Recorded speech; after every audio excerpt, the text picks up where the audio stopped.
Hey, folks, good morning. Happy Sunday. How's your day going so far? It is 9 a.m. here in the lusciously warm and humid state of Wisconsin. And I shouldn't say lusciously, it's a lush state, but it's too damn humid for me. It could be drier. So, how is the weather and humidity in your area? How's that for an opening? Auspicious opening to our show. It almost sounded like I was slurring. It's too early to slur, but I do have my cup full of coffee. So, mm, mm. Cheers and cock-a-doodle doo. So, what's going on this morning? I got stuff to talk about, but before we get rolling, I wanted to show you something. I don't know if I've ever shown you this deck before, but if you listen to my or go watch and listen to my tarot readings of the day over on the TikTok channel, which is just tiktok.com/Mr. Scotty Roberts. You can check out my daily readings. But I've got this deck I picked up a long time ago, a few years anyway, and I don't use it much. And I tried it this morning. It is the Dungeons and Dragons Tarot. And I thought that this was a really cool deck. And I picked it up because the art kind of spoke to me. Not nothing esoteric or mystical, like pick me up and read me. I'm not talking about that kind of thing. Just I liked the artwork, and I thought it was really well done. And there's some of them, so I did a reading from this morning, and this is how this deck comes in here, and um, I'll show you some of these. It's kind of fun, fun little deck. But here's the card I drew this morning, and I might just read this one for you. I'll tell you what their book says. It was the Five of Strength. Now, I've been doing a bunch of readings over there, and I've got probably about 130-ish readings up over there when I do them day by day, and I've missed a few days in there, so along the way. But lately, I've been getting a lot of the same type of reading.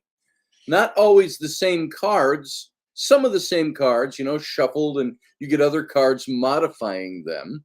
And keep in mind that a single card just has a singular meaning, and it can be vague and not really very specific.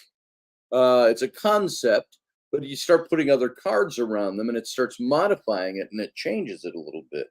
And so um, I've been doing a lot of readings, and a lot of them have been focused on business or getting your shit together when it comes to trying to launch new ideas and do new things, and how to deal. And of course, all those concepts spread across your relationships, your career, your money, the way that you do things to benefit your material well-being.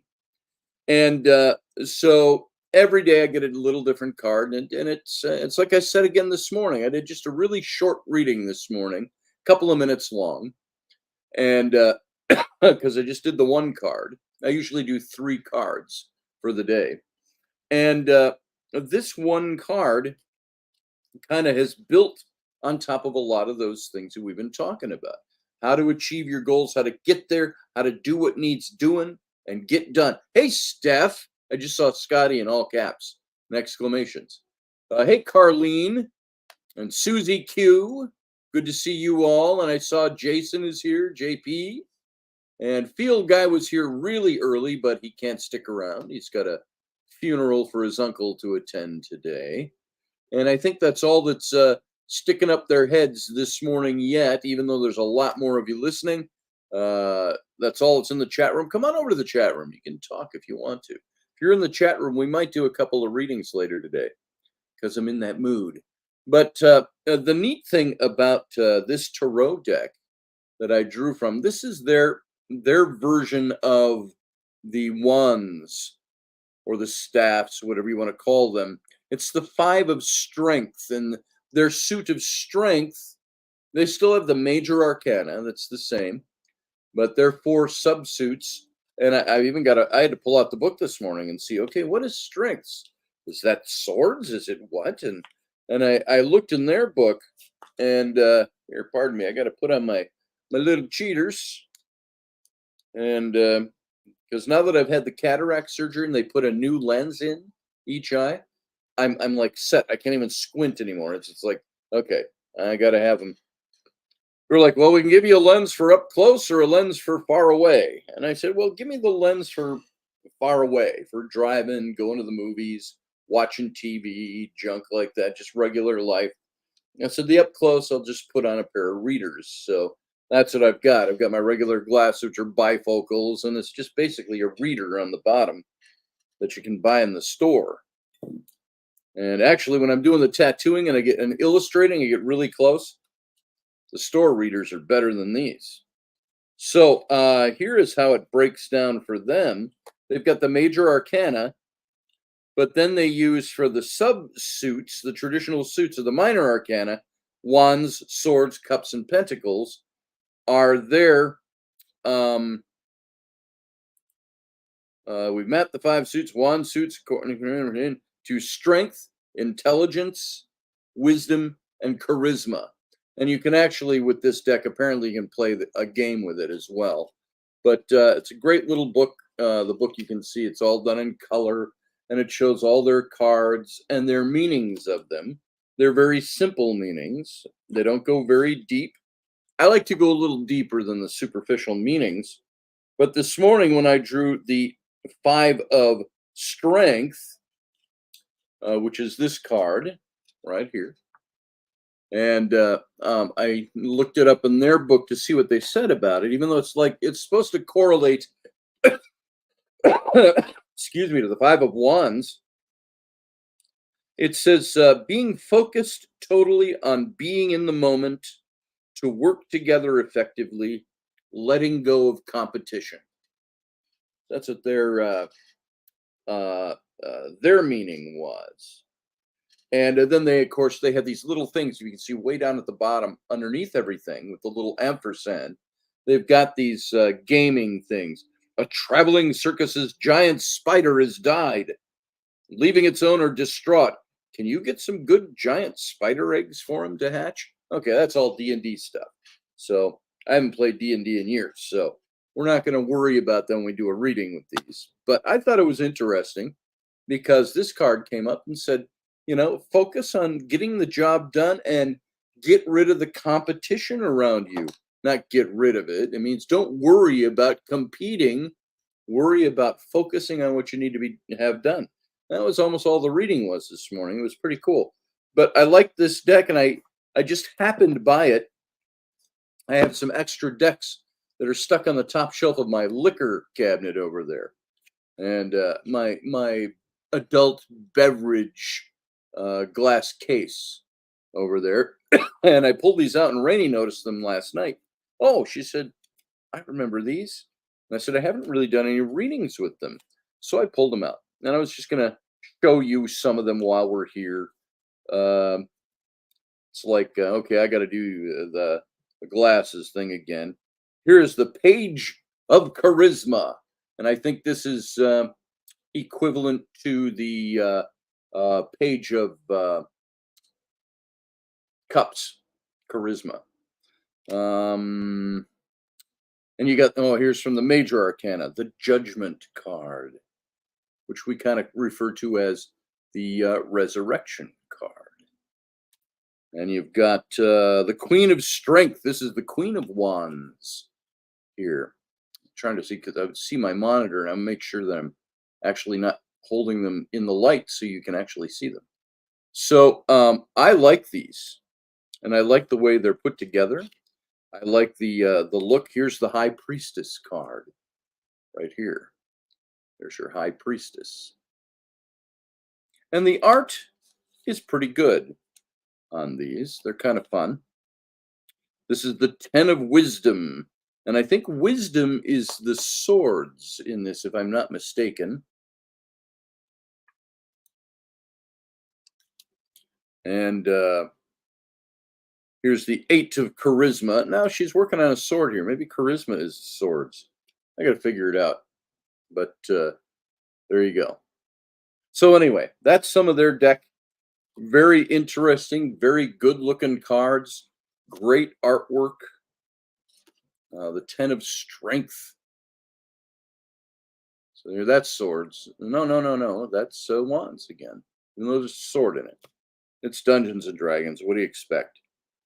The 10 of intelligence, and I think this is the swords deck. Their intelligence is their deck. Their swords. So good looking stuff. Great cards.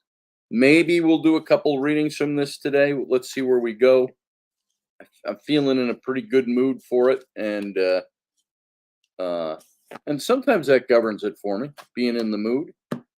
Now I get up and I do this card reading every day over on my TikTok. For those of you that follow me over there, and by the way, the whole political thing about TikTok, I know people have issues with TikTok.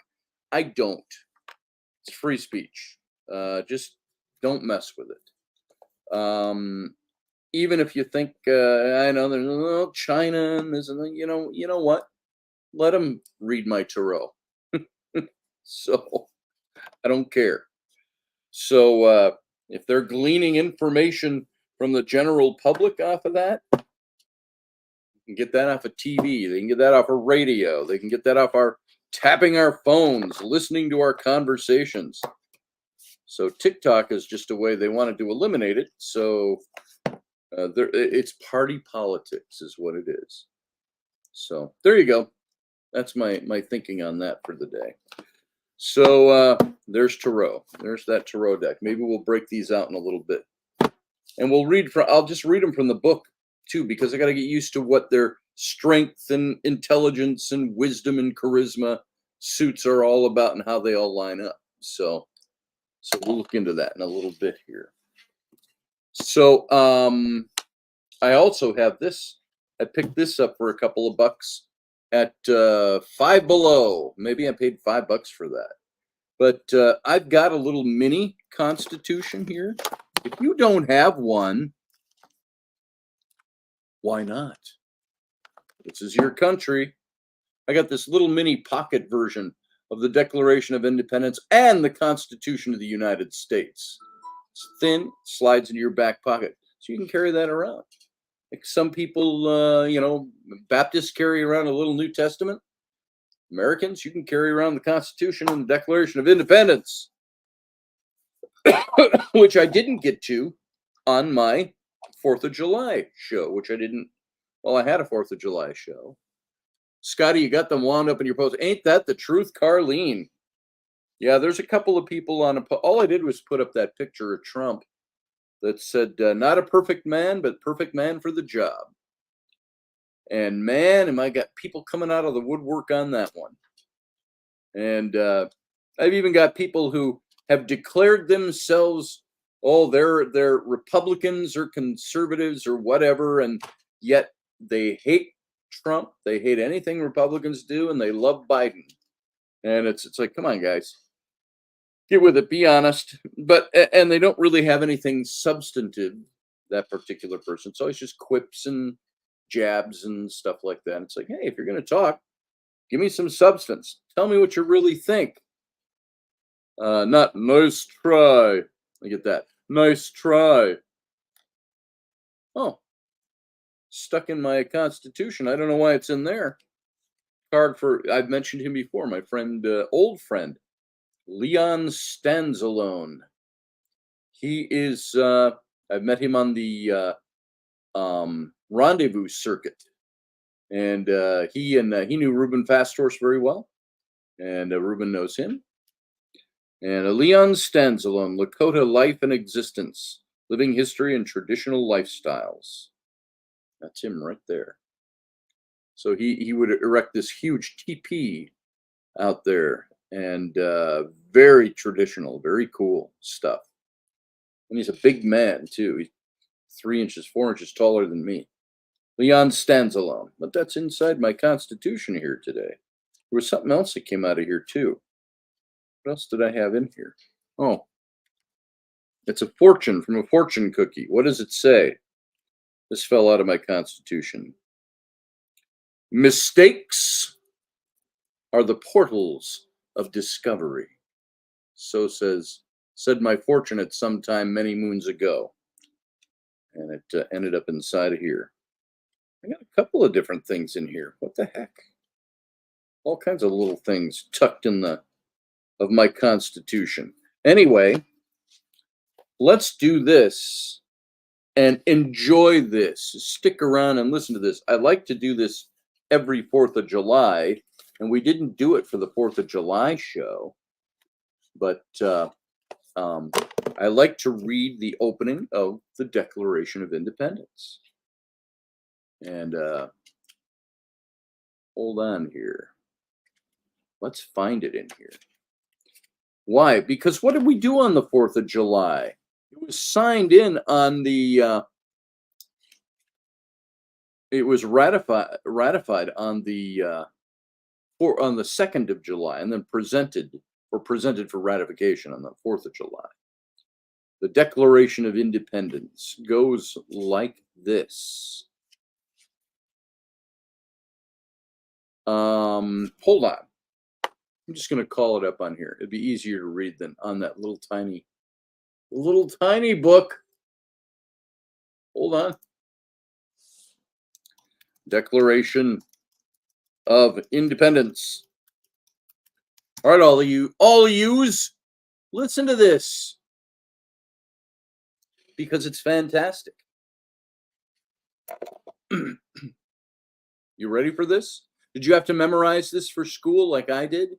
And I don't remember it all right now, but I remember parts of it. Listen to this, and then we'll talk about what Joseph. Hey, Joseph, good to see you.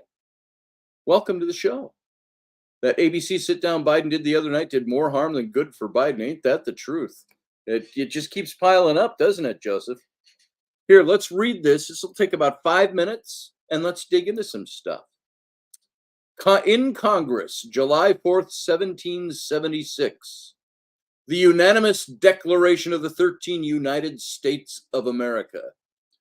When in the course of human events it becomes necessary for one people to dissolve the political bands which have connected them with another, and to assume among the powers of the earth the separate and equal station to which the laws of nature and nature's God entitle them, a decent respect to the opinions of mankind requires that they should declare the causes for that which impel them to separation.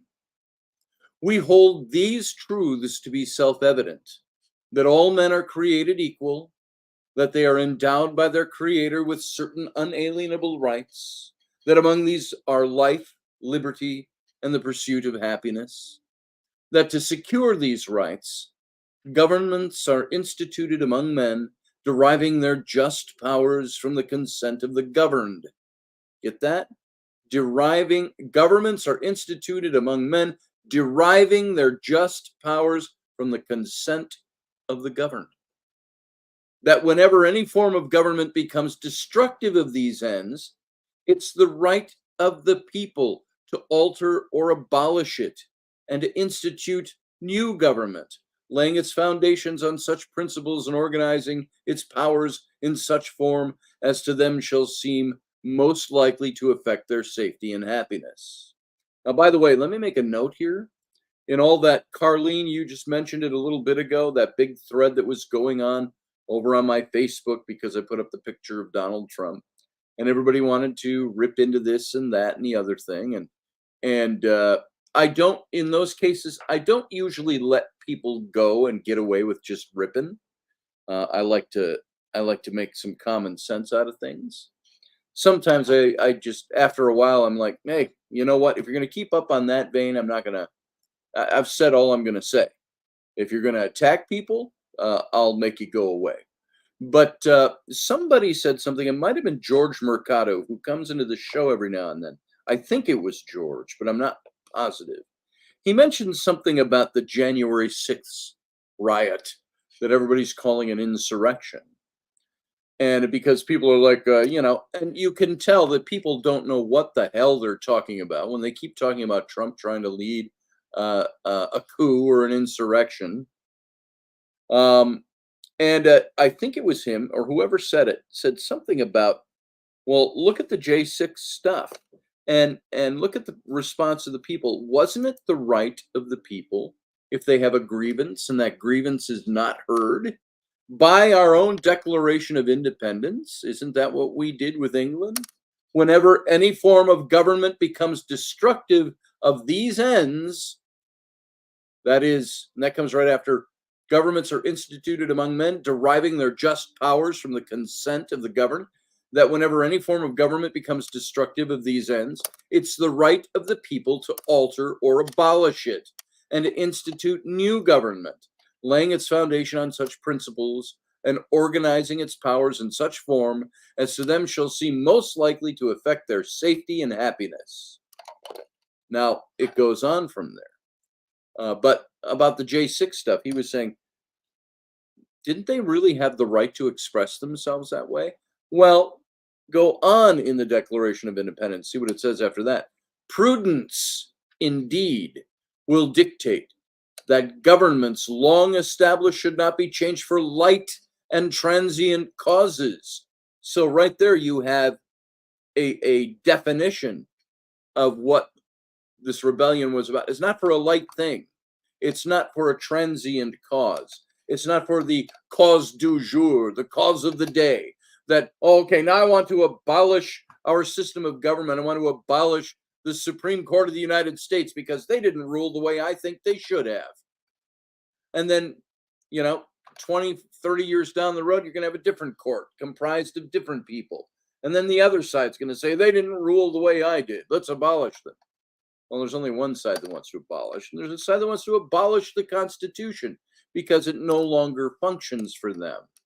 They're operating outside of those things and think that the Constitution, the government, the Supreme Court should all be changed to cater to what they want. It's not the way it works. We have not become so evolved as human beings in the last 248 years that the things that we bring that we want to abolish the government for, the only reasons to abolish the government are not my pet cause or the things that affect a certain percentage of people. If abortion is your thing and you want in the Constitution, bring it up to your representatives. Have enough representatives, you can present a constitutional to make an amendment, the amending process, a constitutional convention. Have it presented. Go through the process. Go through the work. Do the work. Don't just go out there and smear fake blood on a poster and cry because you're not getting, the SCOTUS is taking away my rights. No, they're not. They're establishing what the country can and cannot do in accordance with the Constitution. Moving on. Whenever any form of government becomes destructive of these ends, it's the right of the people to alter or to abolish it and to institute new government, laying its foundation on such principles and organizing its powers in such form as to them shall seem most likely to affect their safety and happiness. Prudence, indeed, will dictate that governments long established should not be changed for light and transient causes. And accordingly, all experience hath shown that mankind are more disposed to suffer while evils are sufferable than to right themselves by abolishing the forms to which they're accustomed. But when a long train of abuses and usurpations, pursuing invariably the same object, evinces a design to reduce them under absolute despotism, it is their right, it is their duty to throw off such government and to provide new guards for their future security. Such has been the patient sufferance of these colonies, and such is now the necessity which constrains them to alter their former systems of government. The history of the present King of Britain Great Britain is a history of repeated injuries and usurpations, all having in direct object the establishment of an absolute tyranny over these states. Why do you think they're trying to declare Trump a dictator and a tyrant and all? They want to be able to pull the government out from under his feet. So to prove this, let facts be submitted to a candid world. And then they have this list. It's almost a bullet-pointed list in the Declaration. Here's what the King of England did. Here's what they're rebelling against. He has refused to assent to laws. He has refused his assent to laws, the most wholesome and necessary for the public good. He's forbidden his governors to pass laws of immediate and pressing importance, unless suspended in their operation till his assent, with a capital A, should be obtained. And when so suspended, he has utterly neglected to attend to them. He has refused to pass other laws for accommodation of large districts of people, unless those people would relinquish the right of representation in the legislature, a right inestimable to them and formidable to tyrants only. He has called together legislative bodies at places unusual, uncomfortable, and distant from the depository of their public records for the sole purpose of fatiguing them into compliance with his measures. He has dissolved representative houses repeatedly for opposing with manly firmness his invasions on the rights of the people. He has refused for a long time, after such disillusions, to cause others to be elected, whereby the legislative powers, incapable of annihilation, have returned to the people at large for their exercise. The state remaining in the meantime exposed to all the dangers of invasion from without and convulsions within. He has endeavored to prevent the population of these states, for that purpose obstructing the laws of naturalization of foreigners, refusing to pass others to encourage their migrations hither, and raising the conditions of new appropriations of lands. He has, remember, this is different times than we have today, too. He has obstructed the administration of justice by refusing his assent to laws for establishing judiciary powers. He has made judges dependent on his will alone for the tenure of their offices and the amount and payment of their salaries. He has erected a multitude of new offices and sent hither swarms of officers to harass our people and eat out their substance. He has kept us in times of peace, standing armies, without the consent of our legislatures. He has kept among us, in times of peace, standing armies without the consent of our legislatures. He has effected to render the military independent of and superior to the civil power. He has combined with others to subject us to a jurisdiction foreign to our own constitution and unacknowledged by our laws, giving his assent to their acts of pretended legislation. For quartering large bodies of armed troops among us. For protecting them by a mock trial from punishment for any murders which they should commit on the inhabitants of these states. For cutting off our trade with all parts of the world. For imposing taxes on us without our consent.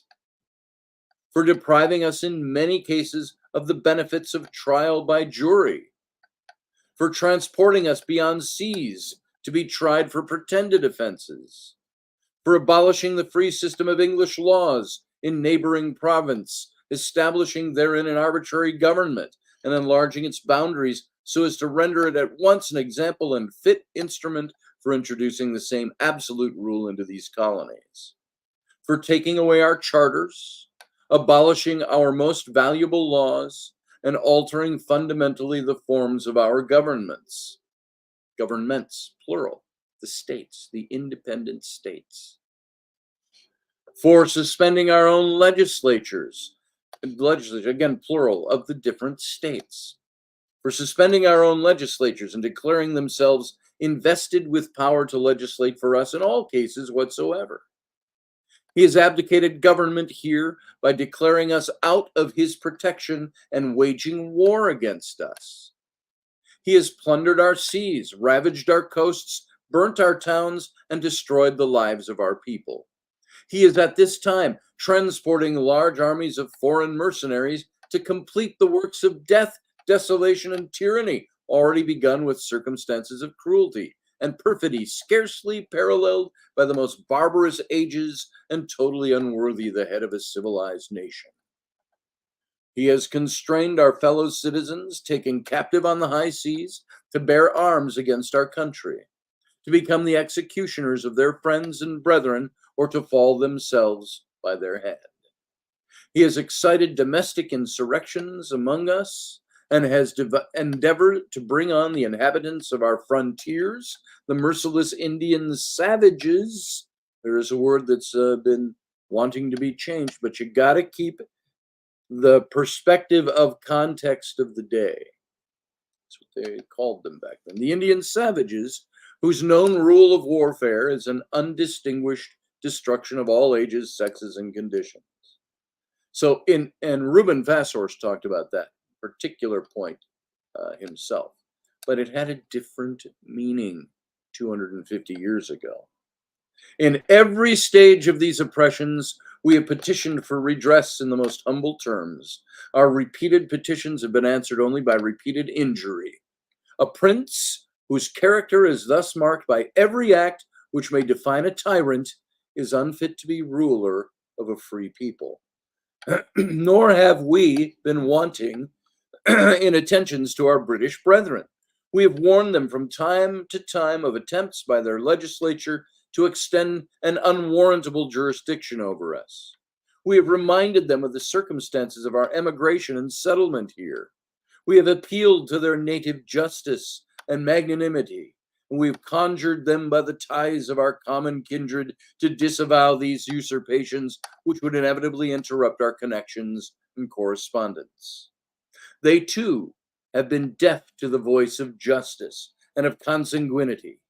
We must therefore acquiesce in the necessity which denounces our separation and hold them as we hold the rest of mankind, enemies in war, in peace, friends. We therefore, the representatives of the United States of America, in General Congress, assembled, appealing to the Supreme Judge of the world for rectitude of our intentions, do in the name and by the authority of the good people of these colonies solemnly publish and declare that these united colonies are, and of right ought to be, free and independent states, that they are absolved from all allegiance to the British Crown, and that all political connection between them and the state of Great Britain is and ought to be totally dissolved, and that as free and independent states, they have full power to levy war, conclude peace, contract alliances, establish commerce, and do all other acts and things which independent states may of right do. And for the support of this declaration, with a firm reliance on the protection of divine providence, we mutually pledge to each other our lives, our fortunes, our sacred honor. And then you had I think it's 52 signers. 37 or 52. Butwin Gwinnett, Lyman Hall, George Walton for Georgia. North Carolina had William Hooper, Joseph Hughes, and John Penn. South Carolina had Edward Rutledge, Thomas Hayward Jr., Thomas Lynch Jr., Arthur Middleton. Massachusetts had John Hancock, who had the biggest signature of all. Maryland, Samuel Chase, William Paca, Thomas Stone, Charles Carroll of Carrollton. He must have formed his own town. Virginia had George White, Richard Henry Lee, Thomas Jefferson, Benjamin Harrison, Thomas Nelson Jr., Francis Lightfoot Lee, Carter Braxton. Pennsylvania had Robert Morris, Benjamin Rush, Benjamin Franklin, John Morton, John Clymer, James Smith, George Taylor, James Wilson, and George Ross. Delaware had Caesar Rodney, George Reed, Thomas McKean. New York had William Floyd, Philip Livingston, Francis Lewis, Lewis Morrison, or Morris. New Jersey had Richard Stockton, John Witherspoon, Francis Hopkinson, John Hart, Abraham Clark. New Hampshire had Josiah Bartlett, William Whipple. Massachusetts had other than John Hancock, had Samuel Adams, John Adams, Robert Treat Paine, Elbridge Gerry. Rhode Island had Stephen Hopkins, William Ellery. Connecticut had Roger Sherman, Samuel Huntington, William Williams. Thanks, Mom and Dad, for repeating my first name with my last name. William Williams, Oliver Wolcott. And New Hampshire had Matthew Thornton. So there you go, folks. There is our Declaration of Independence. Yes, Susie, you're right. A lot of them lost their fortunes and their lives. So it's supposed to, this document is supposed to reach across the years to keep us safe. Yes, Susie Q. Morgan Snow says, wow, does that ever fit our time? Sure does. So how did our government get so far away from the Constitution? That's a good question. Because I know times change and we have to address the changing of times in the Constitution.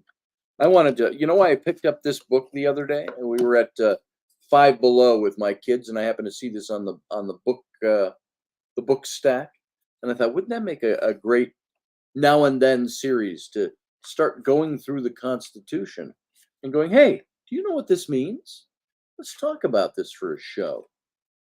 And the points of the Constitution, and then the amendments. I mean, we aren't going to do it all at once, but we should go through some of this and read it. Do you even know what your Constitution says? I would encourage you to go. This cost me $5 at Five Below. If you've ever been there, my daughters love that store. All kinds of junk in there, and they got a book section. There's some pretty good books in there. This was one of them. You can pick this up, put it on your shelf. It's that big, and pick that up and read your Constitution. See what it says. Steph says, John Hancock just wrote it big because he wanted people to see the last part of his last name and associate with being big. I think he's what started the Size Matters. That is astute, Steph. I will have to mark that down. So while I'm on this whole thing of government, elections, all this kind of stuff, this is the kind of I had to write some things. I was very long in responding to people, and other things I was rather short and clipped. But I needed to look at this, and I needed to talk to people who were commenting and say, look, you're saying these things, but do you really understand what you're saying? And I've had people say about the Trump thing, short ones like, fuck that, he's a jerk, a liar, a thief, no thanks. And the little cartoon avatar with hands on her hips. And I would challenge that. Somebody actually came and said, what did he do to you? These are when we were talking about the other day about moral flexibility. What happens? Here's a good, simple, overly simple example of moral flexibility. Because moral flexibility is when we take something that is a moral thing and we might apply that to someone or something, but then we put our add-ons on it and expand it. It would be kind of like saying, you're wearing a gray suit. Hitler wore gray suits. So therefore, you must be a lot like Hitler. And then start going with that. This guy is a Hitler because of this. And, that's an oversimplified example, but that's the kind of thing. Now, somebody was talking about, I've got to dig for it here while I'm talking. somebody was talking about all the lies, and we had some good exchanges.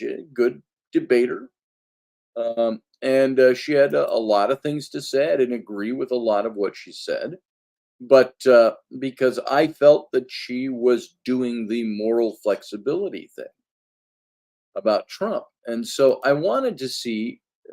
We went back and forth and back and forth, and we talked a bit. And I said, "Look, there's some things, admirable things you say, but there's more to it than that."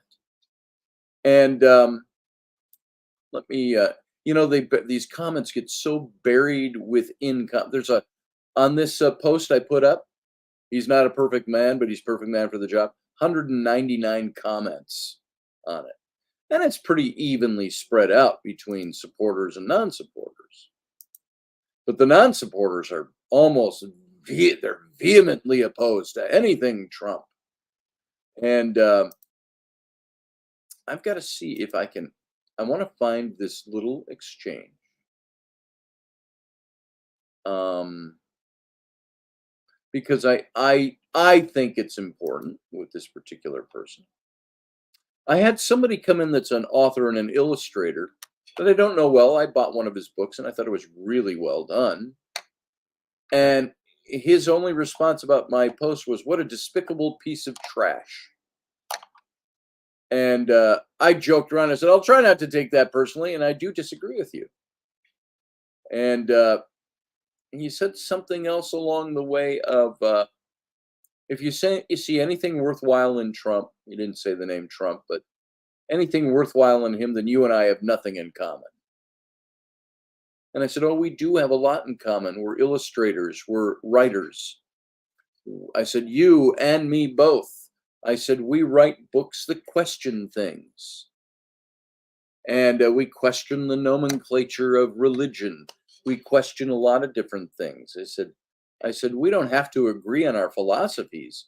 I said, "But we are an awful lot alike because we do the same kind of thing and we ask the same kind of questions." Now, I found this thread. I just have to keep reopening the bottom of the thread to get to it. At this person, I were going a bit back and forth, and so were other people talking with her. And one of the last things that she had said to me, I'll share this with you as I can open it. There's so many posts in here. I got to get to it. So she's talking about Trump's moral flexibility because I said, "Look, the moral flexibility." I said, "I'm doing a show on it tonight." That was Friday. She said, Trump's moral flexibility is so flexible that it begs the question of whether he actually has morals. Not the kind of man I want as my president. He's a proven and in some cases self-admitted liar and cheat in his business dealings, personal life, in his personal career. Now, I want you to listen to this and see if you can find out where this moral flexibility of extrapolating everything else and putting it into your single argument of he's a liar. Okay, tell me why he's a liar. And you get all this flotsam. He's a proven and in some cases self-admitted liar and cheat in his business dealings, his personal life, his political career. Just a blanket statements on those three. He lies with such regularity, ease, and recklessness that I don't even know if he's doing it anymore. He certainly doesn't care. He doesn't just talk crap like some of us do. He does it with a very public voice, knowing full well that he's sowing division and getting people angry. He's doing it purposefully and with full intent to do so. That's very different and incredibly dangerous. So, okay, she's blaming Trump for the divisiveness in our country. Honestly, hearing all the things he says, I'm not sure he has a basic elementary understanding of English, math, science, history, or just in general how things work, and he seems to have no appreciation for education. Now, those are the things that are the tack-ons. Everything she said are tack-ons. JP says, are there any points in our recorded history where the other side has been just as vehemently against the oppositional candidate? Probably, but not quite like we're seeing it today. And I think some of that is the modes of communication we have nowadays that are different than they were back then. Or you're talking about the way people react to Trump. So I said in this, and I'm reading some of this because I think it's important. So listen to this. I said to this person, I named them, I said, in the present day, truth takes a back seat to the narrative. Think about this, folks. There are little bits of merit tucked between the cracks of what you're saying, and that's admirable. However, you spend a bulk of your time engaging in what is defined as moral flexibility, the ability to embellish and extend a charge with speculative enhancement. In other words, he wore a gray suit, therefore must be a Nazi or a proponent of the Confederacy. Donald Trump routinely provides plenty of fodder for his critics, sometimes deliberately, raising the question of why they still feel compelled to lie about him. Take, for instance, now here, this is important, folks. Take this. It's a Sunday morning. Sip your coffee like I'm going to do right now and let it soak in. Here we go. Take, for instance, that time in his Ohio rally when Trump called the imprisoned J6 rioters hostages and promised to pardon them. That, together with his frequent references to the 2020 election being stolen, would seem to some to be perfectly adequate material to catalyze several news cycles of outrage. But no, sticking to what was unambiguously said and meant wasn't enough, not nearly enough. As we all know, the press and hostile commentators had to insist that Trump had directly threatened political violence by referring to a bloodbath if he didn't win the election in 2024. Now this is a perfect example of moral flexibility. It's one thing to initially see a misleading edited clip of Trump's speech and conclude that he was literally promising blood in the streets, and a completely other thing to be aware of the context and blow through it anyway. That's what moral flexibility does. To take just one prominent example, Joe Scarborough. Do you guys know who that is from MSNBC? I used to like Joe. I used to drink my Starbucks Morning Joe brand of coffee years and years and years ago. I used to like it. Then he got so anti-Trump and he's unhinged about it. I've only lost respect for him, not because he's expressing another opinion, but he's become morally flexible. He no longer states truth about Trump. He states only what he thinks, and he takes it to the nth degree. Here's an example. Joe Scarborough passionately declared that when Trump used the word bloodbath, which, by the way, is a Wall Street term, a bloodbath is a Wall Street term, been adopted by Wall Street years and years and years and years and years ago, to mean you're going to take a bloodbath on that investment. So to take one, Joe Scarborough passionately declared that bloodbath meant literal bloodbath, context notwithstanding. Joe knew what Scarborough knew what the context was. The key tell for him was that Trump said that's going to be the least of it. Now, that's a fairly obvious reference to there being other economic and policy disasters in a Biden second term. But Scarborough believes that even if Trump meant a metaphorical bloodbath in reference to the auto industry, he meant a literal bloodbath in reference to everything else. This is terrible exegesis. E-X-E-G-E-S-I-S. Exegeting a passage or exegeting a quote, tearing it apart and breaking it down. But it's It is moral flexibility that allows Trump's opponents to take him out of context while bloviating their own spurious speculations as an enhanced truth.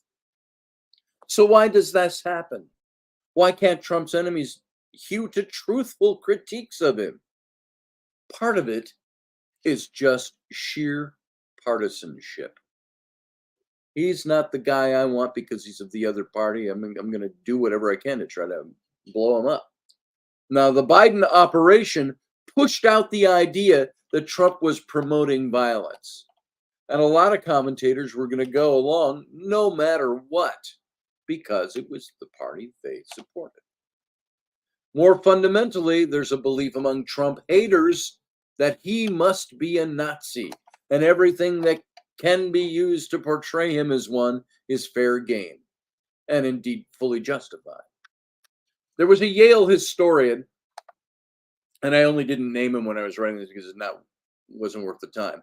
A Yale historian who wrote a best-selling book on America became an autocracy. He wrote a best-selling book on America becoming an autocracy under Trump. He argued that we shouldn't let the context distract from the fascist narrative about Trump. Don't let the context matter of what he said. If you do, you're going to be ignoring his fascist tendencies. So the author said, focusing on the cars, when he was talking about there'd be a bloodbath, has the effect of casting away the fascist overture and rest of the speech and all of the other content texts. Those who spaciously insist that Trump had in mind an automotive bloodbath never mention that he had just celebrated criminals repeating the big lie, and what do they call the big lie? That January 6th was not an insurrection. And that the election was stolen. That's the big lie. And he dehumanized people and followed fascist patterns. There you go. Bloodbath is fake, but accurate. Technical accuracy is unhelpful to driving the larger message about Trump that they want people to hear. So they had to take it out of context. So this is the kind of thing when it doesn't serve an approved narrative. That's condemned as disinformation. So if Trump is a lying Nazi, he must be portrayed as saying lying Nazi things. The truth, of course, is that sometimes overheated rhetoric about what will happen to the automotive industry is just overheated rhetoric about what will happen to the automotive industry. Sometimes a cigar is just a cigar, as Freud said about Trump. Or was it Bill Clinton? But as has been observed many times, Bloodbath Gate and similar episodes hurt rather than help the anti-Trump case. His enemies still seem not to know or care about that. By so plainly distorting Trump's meaning, they discredit themselves and legitimate criticisms of him. And this is how they build out a case that Trump is an ultimate liar about everything. He's not. So that's the instrumental case against which you Trump haters, I said to her, are doing. The more fundamental one is that the truth should matter, even when commenting on Donald Trump. And I've often said and screamed at my television, and Rainey says, we're not going to watch this if you're going to yell at the television. We watched Biden's speech in Wisconsin yesterday, live. Rainey said, I want to watch this. Don't scream at the TV, please. So in all fairness, I've looked at nearly every bit of the lie speak hurled out by the critics and haters of Trump and found them all playing people. They're playing people with moral flexibility, whether deliberate or because they simply need to maintain their partisanship and denounce whatever way they can. Is Trump perfect? No. But he is certainly not the lying sack of shit you want people to believe that he is. I've only cited a couple of examples above and haven't even touched on indictments, judgments, and lawfare. We could continue this dialogue if you'd like and pull out all the stops, but you won't convince me of what I have already factually debunked a very long time ago. The lie you ought to be preaching about is the one that is currently before us, where the entire Biden administration has gaslighted and played the American people regarding Biden's health and cognitive state, as well as the fraud that the elected POTUS is the one running the country, not appointed officials. Let me ask you something, folks. If you voted to elect somebody to president of the United States, and then you find out they're not the one making any decisions, it's his people around him, his appointees, because he is not capable of doing the job, would you be pissed off by that? Wait a minute, I didn't vote for that cabal. I voted for this guy to be the leader of our country. And if he can't do it, then what has the White House done for the last 3.5 years? They have gaslighted us and lied to us and told us Biden is the sharpest tack in the box. That'd piss me off if I were a Biden supporter, I told her. I said, but hey, it's anti-Trump, so it's okay. Make your morals flexible, obviously. And then this person came back and said, dude, I'm not getting all crazy with my explanations or super deep. I'm talking super basic level stuff. Things he's simply said and done and freely admitted to, not trying to deep think crap. Now, based on those things, not what anyone has said about him, he's not a good human. He just isn't. He isn't intelligent and seems to have no desire to change that. He didn't improve the country by being president. He could have tried to bring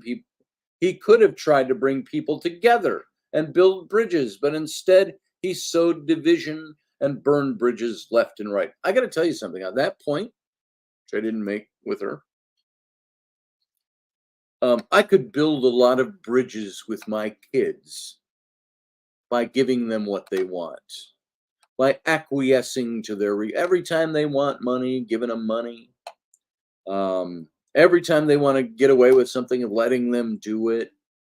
Oh man, dad's on my side. Dad's a pushover. Now then, that might not become my friend, but if I'm trying to be friendly with them and give them what they want and help build those bridges between me and them, I'm actually only burning them down.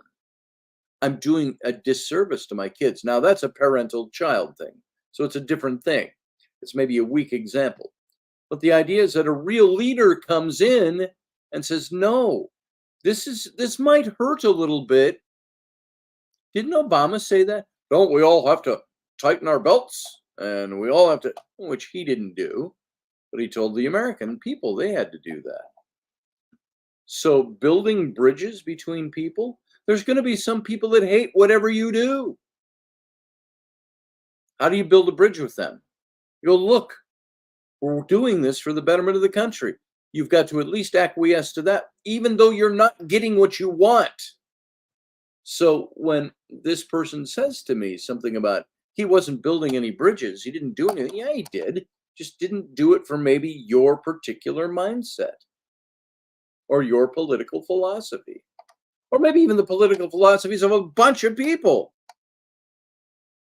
There's always, what would the other side say if he ruled with them, or if he led for just them? How do you build that bridge? Then those people will be mad. You do what is constitutionally right, and you do what the nation needs to move forward. She went on and said, he didn't improve the country by being president. He could have tried to bring people together and build bridges, but instead he sowed division and burned bridges left and right. That's not what gets things done. That's the opposite way of getting things done. He's a terrible leader because he's a terrible person. The fact that you can't see that is terrifying. Seriously terrifying. And that's how she left me on that particular topic. And I'm only reading these posts because I want you to see how this seems to come down in real world conversations.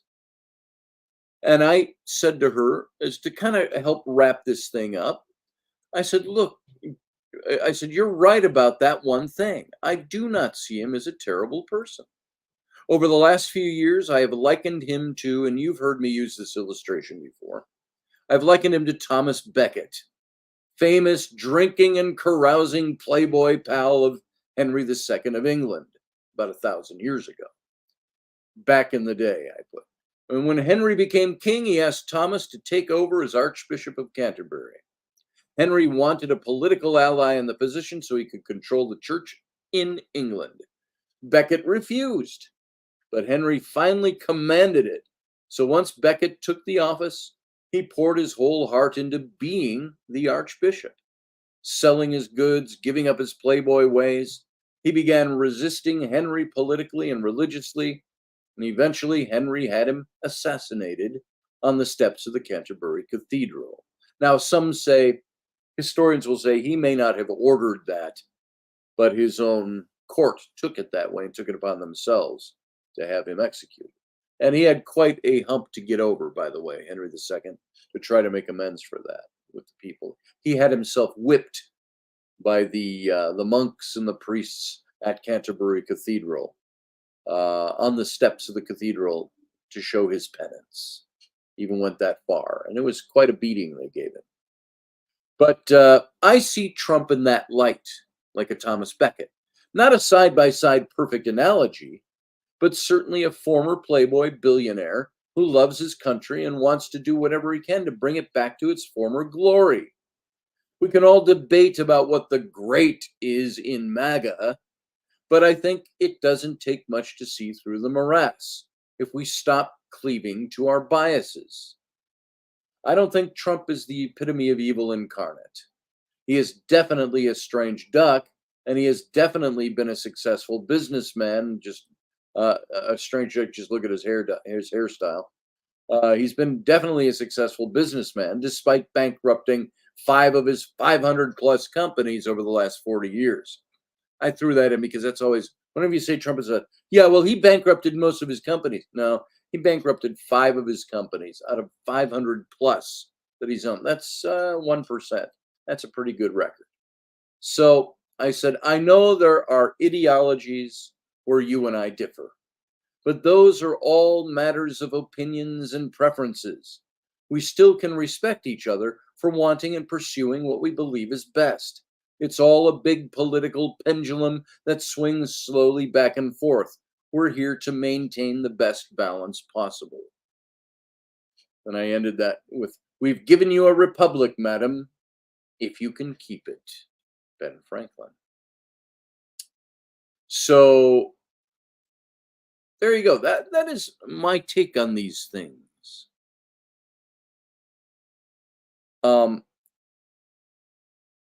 Hunter's running the show. I don't know about that, Carlene.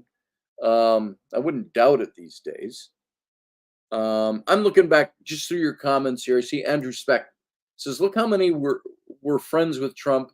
And then when he announced he was running for office is when it all changed and is not stopped due to the fact that they cannot control him and all the dirt he has on them. Yeah, there's that.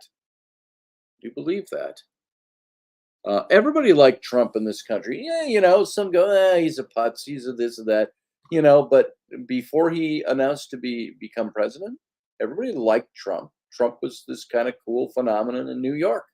Real estate mogul, television personality. He'll go, oh yeah, well, he's a television personality. Well, that was at the end of all the stuff he did for decades building his Trump empire. Then he did the TV show. So I'm seeing what JP has to say here. You had a lot to say in here. JP says, are there any points in our recording? Okay, we saw that one.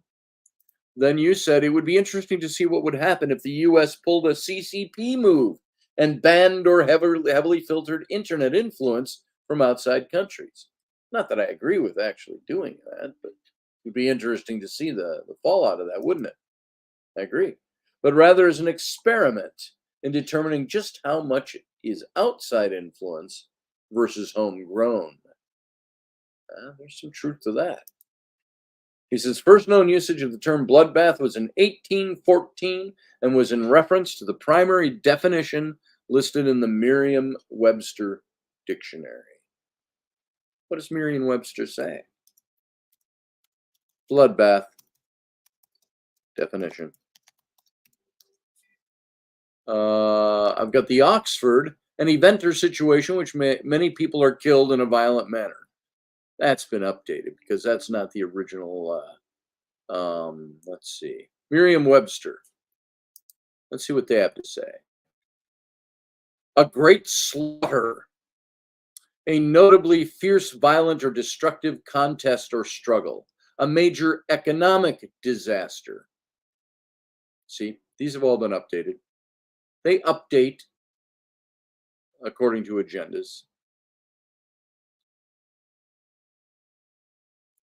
Let's see.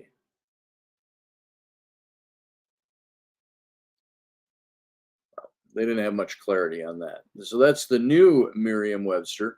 You're probably pulling it from a book on the shelf, which didn't have the newer ones in it. So there you go, folks. We all have this responsibility to be truthful, to be honest. That's why I generally don't like to. I do it for fun sometimes, or because I'm pissed off. But generally, in intellectual discourse, I don't like to use slang character names for our politicians, even the ones I don't like. I don't like to belittle people. The only time you'll see me belittle people is when they're being overtly, obtusely stupid. Like I say, there's a guy that frequents this radio show that came into this whole thread of posts and kept throwing up nonsense. I can see one of the thing that didn't get my goat, but it made me react, was I can see you don't listen to anybody other than Fox News. And that charge was made by this person before, several times.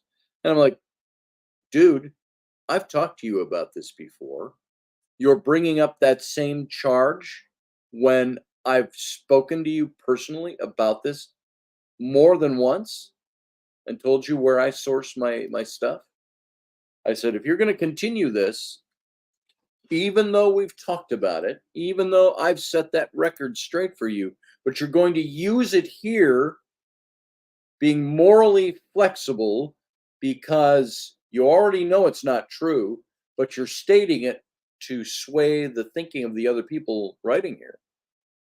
So if you're going to keep doing that, I said, I'll make you go away because I won't put up with that. Deal with the truth and the truth that you know exists. I said, of course, unless you're drinking. I said, then I can excuse that to a certain extent. So are you drinking again?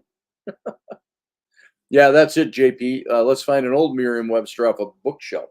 I don't even know if I have one around anymore. I used to have a couple of them. I had one from my college days that sat on my shelf for years, but I haven't seen it recently. I may have sent that off with a kid or something years ago. If it's here, I don't know where it is. I don't think it's over here. Yeah, I used to have a big dictionary. Yeah, I don't see it here. It was a big blue one with gold type dictionary, but I don't anymore. Go to a thrift store and you pick one up. So look up bloodbath, Susie Q. Tell us, is the first definition a carnage, a bloody massacre of people, or is it a financially related? I'm just curious to see what the old Merriam-Webster says. So that's my. I hope you don't all take that as, oh, that's talking politics. Isn't this just civic talk? It's talking about our country. It's talking about the way we should look at things. I will gladly tout Trump as the person I'm going to vote for and who I think everybody should vote for. I like what he says when he says too big to rig. So many votes, nobody's going to be able to question it. Because that's exactly what's going to happen. If it's a tight election, again, it's all going to be brought into question again. So just watch your government too. Make sure they don't start granting voting rights to the 19 million immigrants that are now in this country. Without they're gonna I almost see it coming. They're going to grant a general amnesty and make everybody citizens who comes in and signs the paper. You're a citizen, boom, here's your voting card. I see it coming. Now, of course, they'd be counting on all of those immigrants, migrants made instant citizens. They'd be counting on them all voting for Biden.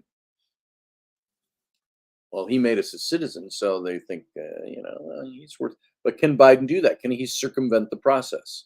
JP, what do you know about that? I'm curious because I don't know. Can a president issue an executive order circumventing the process of becoming a citizen? I think there may be a civil war if that happens, says Steph.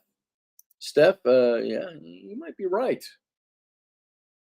I think there has to be some rules on immigration and becoming citizens. And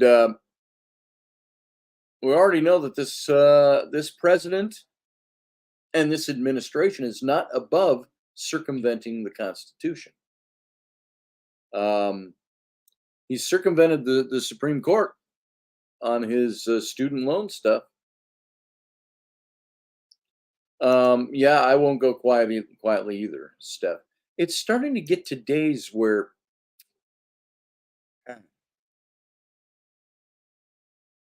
I didn't think we'd face this in our lifetime. Not like this. Yeah, executive orders have to be approved by the DOJ. You're correct, Morgan Snow. Who's the head of the DOJ right now? There you go. Bloodbath, the killing of many people. Okay. Bloodbath. So that's the original definition. A bloodbath. So maybe I'm totally wrong on that. I understood bloodbath to mean it had something to do. Of course, it relates to the killing of many people, but it's a metaphor. That's the 1977 Webster. That's probably the one I had sitting on my shelf too. Carlene Smith says an upset, heavy defeat, a large financial loss, or massive layoff brought about by negative economic conditions. There you go. So there you go. There it is. There's both the definitions. Thank you, Susie Q. And thank you, Carlene, for looking that up. So what was Trump talking about in Ohio? He said, if they don't do this, there will be a bloodbath. He was talking about economic upheaval, not war in the streets. Oh, excuse me. Yeesh. Who wants a reading? I'm going to do a reading right now. First one to say it on there, I give you a reading. A quickie. Who wants a quickie?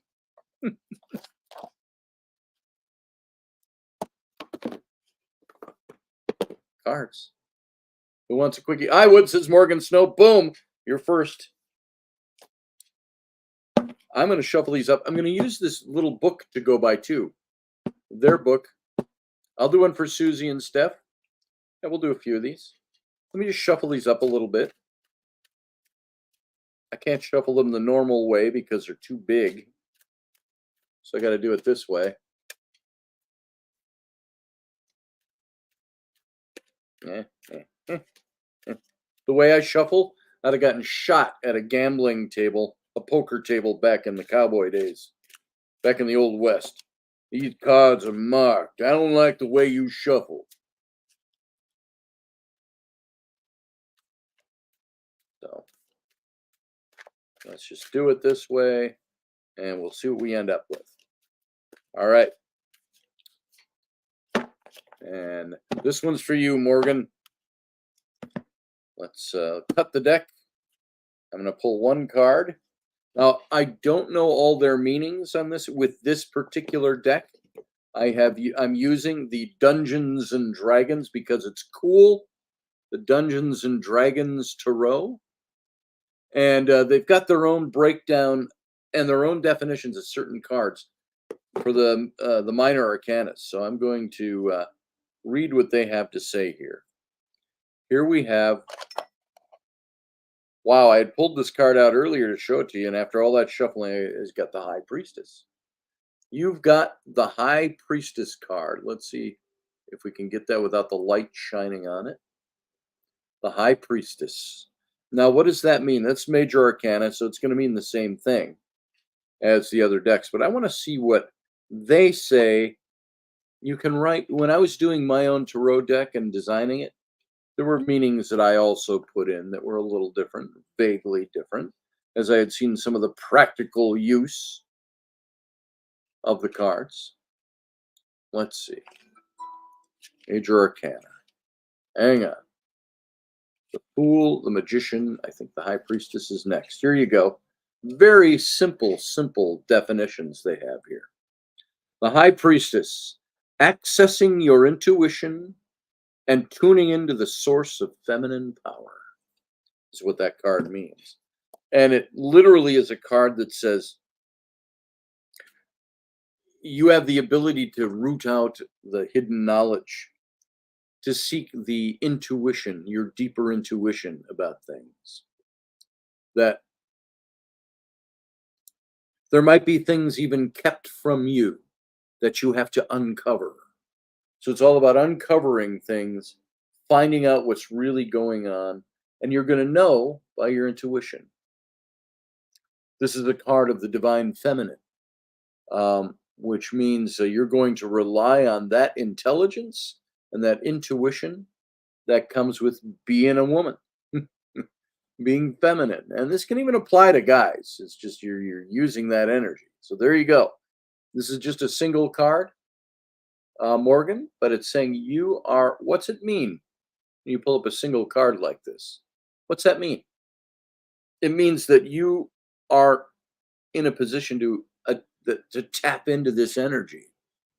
You're the one who can be the High Priestess. And you have to take the time and the effort to make that work. And if I drew one more card, the Ten of Wisdom. Let's just draw this one to modify that first card. Here's the Ten of Wisdom in this D&D deck. Again, very cool art. Wisdom, I think, is the suit that is their version of the, let's see, Wisdom. It might be, I've got to look at this a little closer. Wisdom might be the cups. Well, let me see how this plays out. What do I get here? The Ten of Wisdom is modifying the High Priestess card here. Let's find Wisdom. Nine of Wisdom, Ten of Wisdom. Uniting the head of the head and the heart, relating to others and your environment in emotional balance. So what's modifying you being the High Priestess and relying on your intuition? It's you uniting the head and the heart. The two things that can many times be in opposition to each other. So you are finding yourself in a position where you are unifying those two factors. And it's like the Ten of Cups. I'm gonna. It's like the Ten of Cups, and I just want to double check something on that because that's vague enough in the Dungeons and Dragons deck. I could just go by their meaning and we go with that. But the Ten of Cups is all about happiness and homecomings and fulfillment, emotional stability, security, domestic harmony. And it indicates a true emotional fulfillment to where the lonely self-satisfaction of the other stuff that's come before to create a true sense of community and family. So it's commitment, taking the next step in a relationship or a long-term stability, a lasting friendship or relationship. It's a feeling of belonging at work and where you are, and it's financial stability and security. Kind of a feeling of having enough. So that's what's modifying your high priestess. There you go. I hope that's helpful. I'm looking at this deck. They might be a little too superficial for me. I've got to get used to their meanings and what it all means when you start looking into what they're saying. So we'll see how that goes. So I hope that works for you, Morgan. Let's see. We got who do we have? Susie Q and Steph. I'm not sure. I can't remember what order you came in on. So let's do Susie Q. Let's do a card for you. I'm going to just cut this deck rather than reshuffle it. Let's cut it right there. And I'm going to draw you a card in this D&D deck. This is the one I had this morning. See, now I'm a little dubious sometimes of the way I shuffle because this is the card I had this morning for my reading. This is the 5 of Strength, which I think is the 5 of Wands equivalent. And the 5 of Strength is a card that says,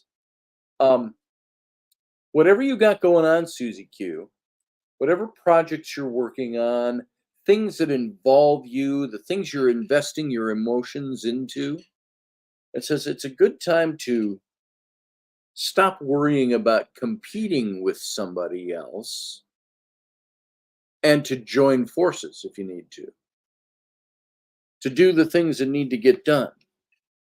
If I were to look this up in this here little book of the Dungeons and Dragons deck, what did I say this was? It's the 5 of Strength. It goes like this. Queen of Strength, 5 of Strength says, being focused totally on being in the moment to work together effectively, letting go of competition. There you go. And I think I read this morning earlier. It's also, you can use these cards to play a game with them, this tarot deck with the Dungeons and Dragons. And it's got, each card also has a game move or a game thing that you can map out and have your den leader, your dungeon master. It says, a traveling circus's giant spider has died, leaving its owner distraught. Can you get some giant spider eggs for him to hatch? So you might have to join your confederates and make that happen. So there you go, Susie Q. So competition. Give up the competing. And you don't have to sing Kumbaya, but you got to kind of join forces and make things happen. See, this is a different deck. It leaves me giving a different kind of reading than I normally would because it's much more simplified version. Because if I was to go into, if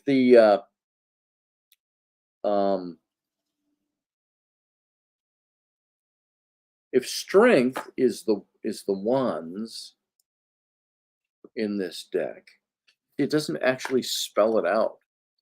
So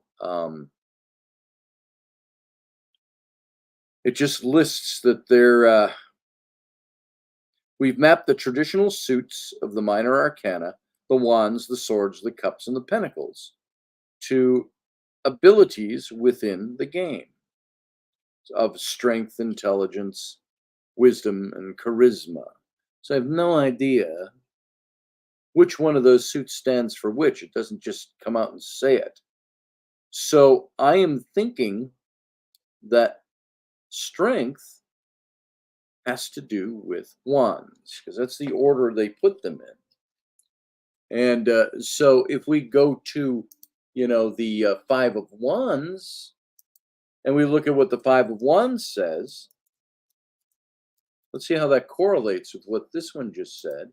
The 5 of Wands is a card that, in its upright, Susie, it means conflict, competition, arguments, aggression, tension, rivals, clashes of ego. There you go. So when you have this competition, the 5 of Wands shows the the guy who's standing there and everybody fighting behind him with the staffs. And so it's mock battles are going on. And the encouragement with that card is to stop doing the mock battles. Step back. It's not real. Find a way to work together. There you go. So that's it. That is the Five of Wands. So the Five of Strength in the D&D deck. Boom. So I used to be into D&D, but I wasn't ever deep into D&D, Carlene. Oh, that's good to hear, Morgan. She says, it tells me I'm on the right track. Thank you. You're welcome. Let's see. And then we got Steph.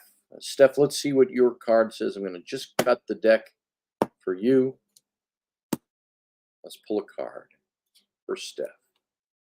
Cuervo Queen. Where to put my glasses? Down here. You've got the Two of Charisma. There it is. Let's see. Let me see if I can hold that steady. The Two of Charisma. Look at that. Even looks like you sitting there, Steph. Your horns and everything. Your over-the-thigh black leather boots and your horns. So the Two of Charisma. Charisma in this deck is, I believe it is the Pentacles. But I'm not positive. I got to see how it works. Let's see. Let's look at Charisma. Charisma. The Two of Charisma. You have horns. That's right. Let's see. The Two of Charisma. Our ability to manage our time with grace and ease by getting clear on our priorities. Aha. So your priorities might be a little screwed up, Steph, is what this is saying. And it wants you to take a look at your priorities. And the Two of Pentacles or coins in traditional decks it shows a young man or a man that is balancing with the infinity symbol, trying to balance two opposing factors. And it's for the good of your material well-being. So what you have to do is take opposing factors that are hitting you in your current circumstances and decide, how do I make these things balance? Because I can't get rid of one or the other. They're both there. I've got to balance them out. So that's what this is all about. Prioritizing and balancing things out for your situation. That's a real simple read on that. There you go. That's what that is. Boom, boom, boom, boom. That's what we got. So I'm going to have to learn this deck and see how it works. I hope that means something for you, Steph. There's not a lot of information on that unless I just go off on the two finding balance and all that. Steph says, yep, they have been them. Tired of being bogged down by certain things. Medical, health, child's health, my sanity. Yeah, some of that stuff, it's hard to balance everything. It's hard to put everything together. And this is saying that you need to find a way to make that stuff work. And you got to find a way to balance things. You have to balance your resources. You have to be adaptable. Flexibility and stretching your resources. All of that's involved in this. And so this card I just read for you, Charisma and Coins, it's all about balance. And it's just saying that something's precarious for you right now. And any small change in wind or weight is going to tip something over and make it fall. And so if you got a lot of coins to work with, you don't have to be quite as careful. But if things are tight, you got to be really careful. Wealth is a kind of energy too, just as poverty is. And it's for those who may have more coins to go around, they can afford to be less careful. But at this moment, things might be tight. So there's a possibility that you're trying hard to keep two aspects of your life, Steph, in balance, perfect and delicate balance. It's like putting plates up on the poles or the sticks and spinning them. You keep running back and forth, keep all the plates spinning. Could be career, money, love, health, all of these things, sanity, as you said. And multitasking just might make things. You know what multitasking really means? It doesn't mean you're super smart and efficient. You can get all kinds of things done at the same time. It just means that you're not giving everything that needs your attention your full attention. Focus and balance. There you go. That's what I got out of that. So I think they're interesting cards. You're not tight, just things seem to snowball and others asking for help. Yeah, I get it. Been there. I know what that is. Your brain might explode. You pull from one for the other. Exactly. So we do that here every day. Joseph says, my son loves D&D, and he's only 5. He's always wanting the books and figures when we're out and about, and his favorite is my opus, The Beholder. Very nice. I did some Dungeons and Dragons back, oh my God, it's been over 30 years since I ever played the game. And my character was Sanbalin the Druid, and my familiar was Ned the Koala. And so it was interesting. And one of my physical qualities was that I was missing my ring finger on my left hand because I had an enchanted ring. A witch had married me and enchanted me, an evil witch, of course. And I knew I've seen some witches. I'm like, hey, how you doing? But this was an evil witch, and the only way to break the enchantment of the marriage was I had to cut my finger off to get that ring off. And so that was my character, and we did all kinds of things from there. So that was my my brushes with D&D revolved around that character, Joseph. So it's pretty cool. I think you can come up with some great stuff. The neat thing about D&D is you create your stories.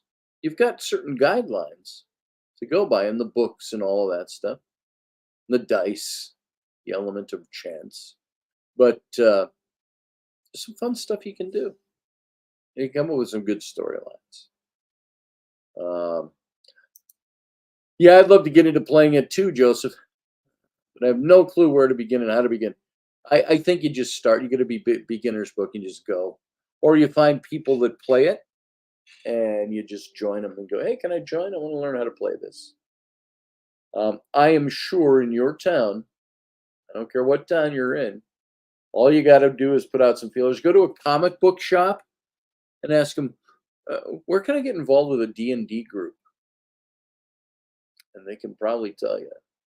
So my son went to there's a little game store. They did board games, card games, D&D type of stuff, all the books. And over in New Richmond, the next town over. And my son liked going there because they had open game days. You could just go and sit at the table and start playing with people. So that's cool. Yeah, kids getting off the computer and back to face. Very true, Carlene. I like that too. And I like them getting into the cards, rolling the die, and making up stories and making their minds work for it. So there we go. All right. Who wants to? Anybody want to call in and just yap a little bit? Anybody got something on your mind you got to talk about? You got to get off your chest? I've done all the talking this morning. What do you got? What do you got? Show me what you got. Let's talk about it. What do you think? What's on your mind? And if not, I'll start to wrap things. It's 10:40, thereabouts, very close. We can wrap things a couple minutes early. So we're coming back tomorrow.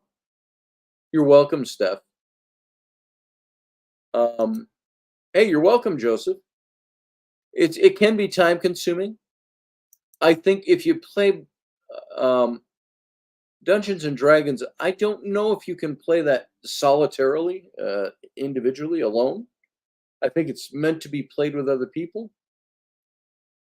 I think you can play at your pace, but you've also got to keep up with the guy that's appointed to be your dungeon master. He's the one that kind of leads the story along and throws things out in your path. It'd be like this little book. Like if you took this card, this Tarot, Dungeons and Dragons Tarot. I mean, look, I just flip it open to any one of these, and it's just got little cues.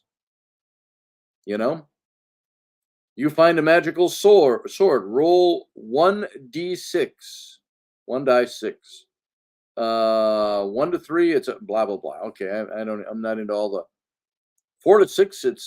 It's a +1 sword that, when unsheathed, sings loudly. There you go. During a lightning storm, this is the 8 of strength. During a lightning storm, the adventurers see an entrance to a cavern. It is home to a certain coven of hags. Things like that. And you build your story off of that. What do these hags do? What is a hag in Dungeons and Dragons? It's not. It doesn't just mean an old bitchy woman. More to it than that. So there are certain things, and you can go by guidelines in the books. You get the books. Some of these books I've gotten are just fantastic, and I love them. And I keep them because they're very cool. I've got a book somewhere around here that was about this big and like this horizontal, and it was leather bound. I found it at a thrift store for a dime of all things. And I think it was Warhammer rather than Dungeons and Dragons. And it was all these beautiful artwork. And that's why I bought the book, and I've got it around here somewhere. Just don't know where I put it. I hope it's not lost forever.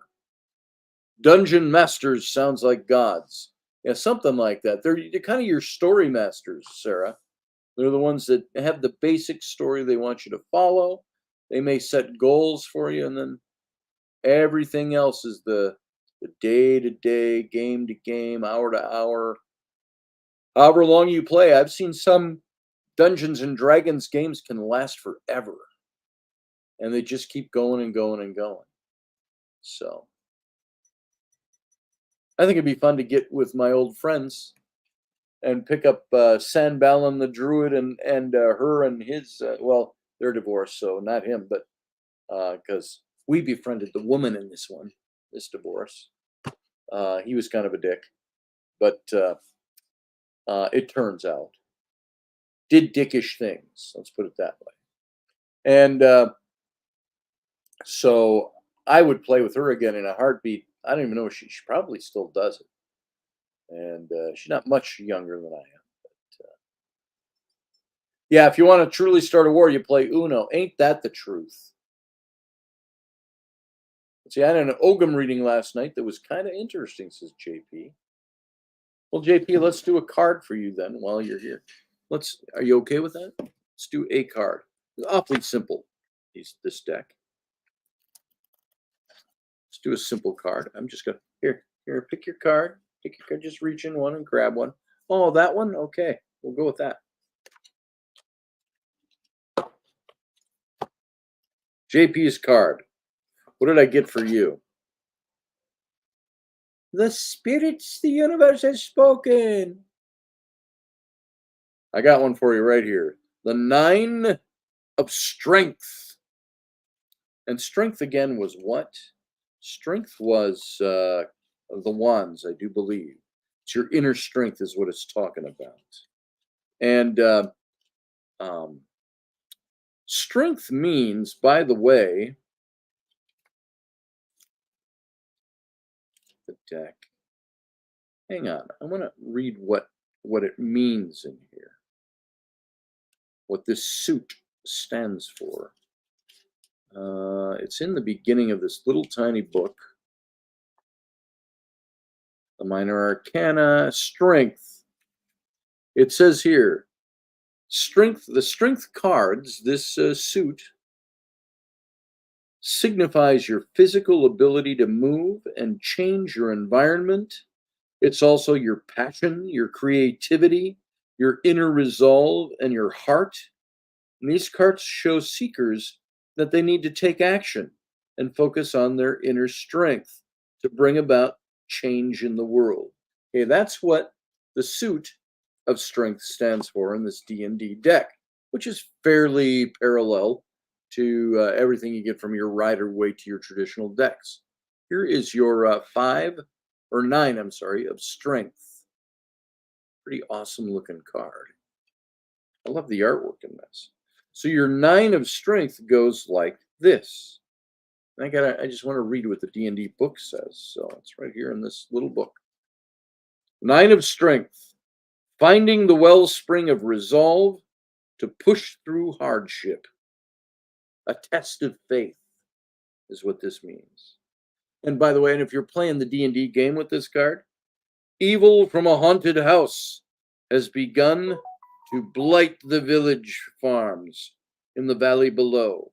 Farmers have taken a collection to pay you to clear out the evil. The evil. So there you go. The 9 of strength. So what would the 9 of wands? I'm trying to place the 9 of wands in my head. Which one is the 9 of wands? Is that where she's carrying the stack? See, I see these different images, and I go 9 of wands, because I usually go by the imagery that I look at. Yeah, this is where you see the woman. She's standing in front. It's a woman in one of these decks I have. It's a man in other decks, standing outside the walls of their home, their home village or town, and needing to take that last stand, that persistence, that grit, the resilience, the perseverance, all that closeness to success. But it also indicates fatigue. She has a bandage on her head, or he, and there's a little blood spot on it. So there's wounding that's happened. And so the 9 of Wands is a card that symbolizes all this great hope, even when one is faced by many problems that threaten to make them lose their balance. They're at their home, standing outside their city. They're there to rejuvenate. But guess what? There's more to come, is the idea. You need to rejuvenate, regroup, charge your battery, but there's more coming. The 9 symbolizes your life, and which has undergone too many trials, but through their determination and will, you're able to overcome. And these 1 battles are symbolized by all the upright wands. On this card, it's got all the swords they're holding on to. And this strength, what it refers to. It's like nearing the top of the suit of wands. So the 9 of Wands symbolizes a life as someone who's undergone all these different trials, but through determination and will, they're able to overcome them. It might mean that your love life needs some work. Don't laugh too hard. It's just fitting. I know you, so it fits. But your love life might need some work. Love isn't easy. I mean, you might need to keep working on your self-improvement when it comes to relationship. You might have your single life you got that down. Relationship, there might be some things that need work. And you might be, this is a card that indicates you might have a little exhaustion from work, or projects that are nearing completion, but you're feeling drained by them, but you've got success to show for it. And there's financial pressure on your material well-being, economic duress, maybe some temporary pressure that's giving you heart palpitations. So that's what this card is. That's what I get off of the 9 of Strength in the D&D. So now you're like being hired to quell the evil that has come from in the game. So that's accurate, he says. There you go. So there it is. Learn to love and forgive yourself. That's the hard one. Isn't that the truth, Susie Q? Well, that's good to hear, JP, that's fitting, that worked. So Jeremy Hansen, welcome to the show. Good morning to you. So we got just a few minutes left, and we're gonna we'll be getting out of here. Thanks everybody for being here. Thanks for listening to my diatribes this morning. And Jeremy, I need to ask you, how's the home situation? How are things going now? I know you've gone through a little shakeup down there.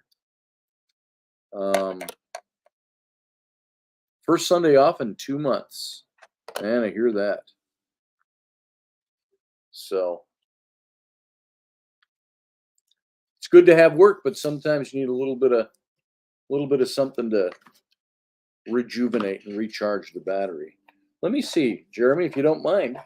I've been doing just little mini 1-card readings, small readings. If you don't mind, you okay with that? I'll do one for you. And close that out for the day because I got this new deck I'm trying out, the Dungeons and Dragons Tarot deck. Very cool. And I have to use their book because they've got different names for the 0 places to rent. Oh man, Jeremy, I don't know what that's like. Here we go. Let me pull a card for Jeremy. I'm just going to cut the deck rather than reshuffle it all. And let's see. The universe knows all. So, yeah, blah, blah, blah. All right, here we go. Well, that's an interesting looking card, knowing something of your situation.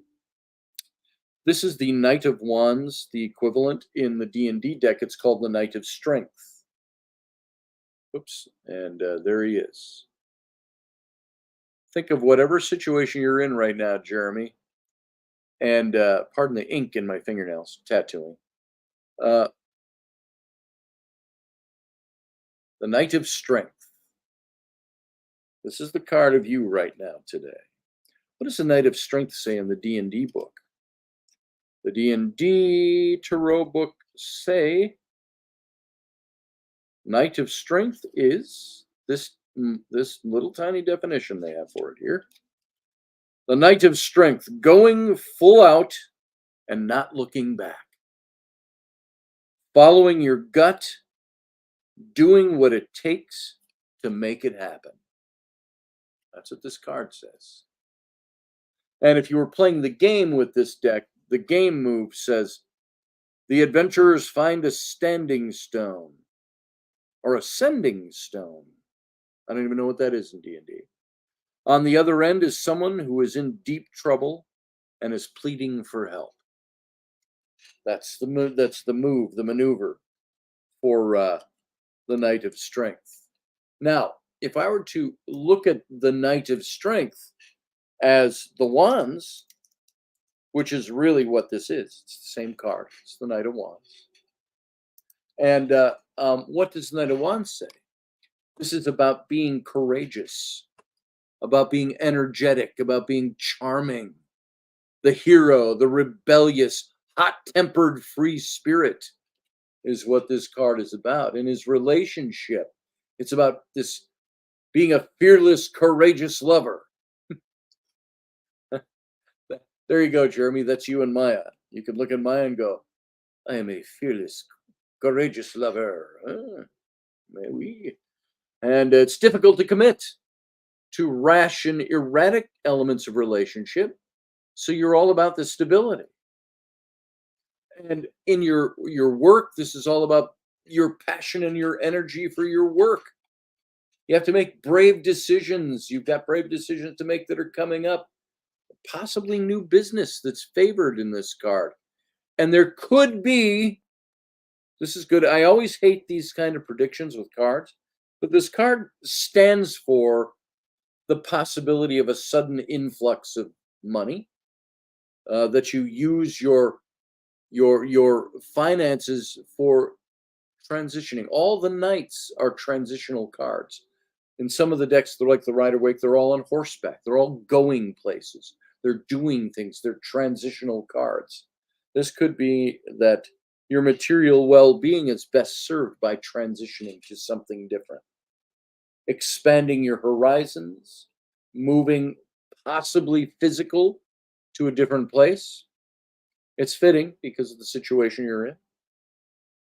And so this is Shan. You basically, as the knight, you kind of got your shit together when it comes to your passion and your energy. You have vitality and fearlessness. It's a card of enthusiasm, zeal, and it is a card that can signify large amounts of money coming in. I hope that's true for you. That's always a good thing if you know how to handle it right. And it might be the ideal time, so says the definitions of this card, to use that kind of money to move to a different location or to take a trip, something like that. So there you go. That's what I see in this card. I think that's kind of a fun card. It's about spot on, he says. Yeah, I hope the money thing works out too. So there you go. This is describing who you are right now. So I hope that's helpful. I hope you find a place soon. Are you even contemplating moving back up into Wisconsin, or I know you've got some political feelers going out. Are you staying where you are because you're involved in? Are you running for an office there? I can't remember exactly what that is. I haven't followed it closely, but that would require you probably to stay where you are. So I hope it all goes well for you.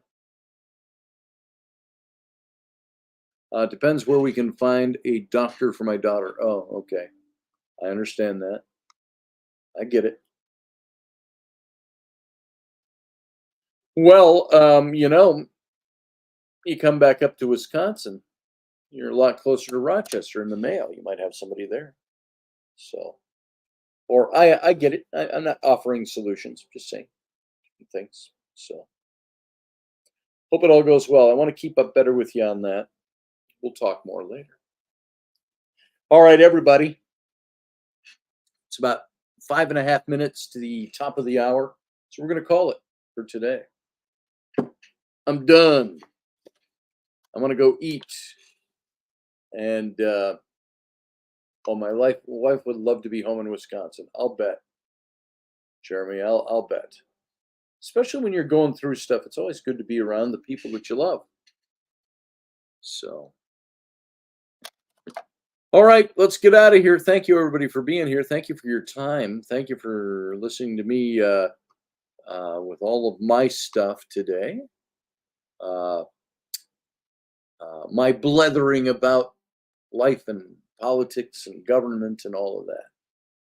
So I hope you have a good day, good rest of your day.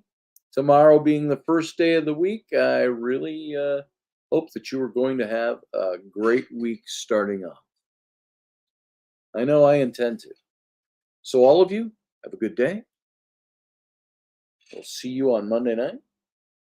Till then, live long and prosper.